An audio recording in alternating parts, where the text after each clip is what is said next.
Russian President Vladimir Putin has pledged to track down and punish all those behind Friday's attack that killed more than 130 people, but he has not publicly mentioned the Islamist militant group in connection with the attackers. Reuters correspondent Lauren Anthony reports. Putin asserts that some on the Ukrainian side had prepared to help them get across the border. Ukraine has repeatedly denied any role in the attack, which Putin also blamed on international terrorism. Ukrainian President Volodymyr Zelensky said it was typical of Putin and, quote, other thugs to seek to divert blame. The White House said the US government shared information with Russia earlier this month about a planned attack in Moscow and issued a public advisory to Americans in Russia on March 7th. It said Islamic State bore sole responsibility for the attack. Russian officials have bristled at public comments made by the US on the attack and say its investigators must be allowed to make their own findings. Reuters correspondent Lauren Anthony. Air and artillery strikes pounded targets in Gaza Sunday as UN Chief Antonio Guterres called for a surge of aid into the besieged territory he said was stalked by horror and starvation. Other world leaders added their voices to that of Guterres in appealing for an immediate ceasefire and a halt to Israeli plans to send in troops against militants in Gaza's crowded southern city of Rafah. A member of Israel's war cabinet said on Sunday he would quit the national emergency government should proposed legislation that continues to exempt ultra-Orthodox Jews from mandatory military service be passed into the law. Centrist cabinet member Benny Gantz. Israel's defense minister has also come out against the bill, signaling opposition within Netanyahu's party. This is VOA News. Simon Harris, who is set to become Ireland's youngest ever prime minister after being appointed party leader on Sunday, will be hoping his social media skills and fresh face can save his party's flagging fortunes as elections loom. The 37-year-old, who the media has already dubbed the TikTok Taoiseach, the name for the Irish prime minister, beats the previous record holder, his predecessor Leo Varadkar, who was 38 when he took the top job in 2017. After Varadkar's shocking resignation Wednesday, Harris jumped into the race to lead the center-right governing party and become prime minister by default. Sunday was a day many Senegalese voters have been waiting for, with elections to replace outgoing President Macky Sall. VOA Nairobi Bureau Chief Mariam Ajallo is in Dakar and has this report. Observers from many organizations are present, including some from the European Union. Malene Bjork, who heads the group, which arrived in early January, held a news conference Sunday morning.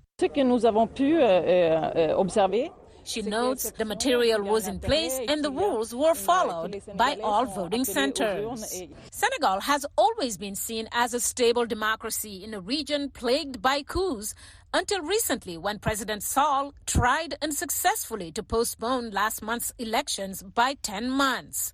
While Sall said he would not seek a third term, his critics accused him of wanting to hold on to power.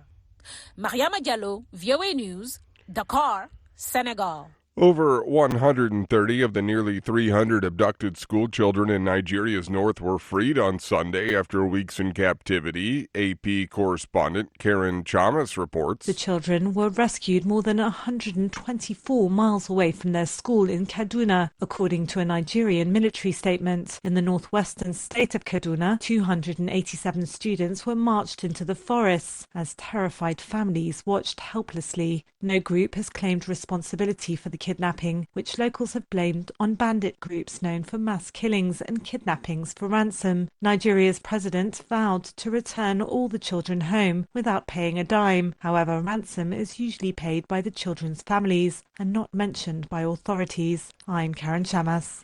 Mexican authorities said Sunday 58 people have been located out of the 66 reported kidnapped in the gang-plagued northwestern state of Sonora. Since Friday, Sonora state and federal authorities had been investigating a mass kidnapping reported in working-class neighborhoods of the state capital. The state government initially said 25 people had gone missing, but later updated the figure to 66.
Thank you for watching. Can you do me a favor? Please leave a comment in the comments section below. That would really help. Thank you, and see you again soon.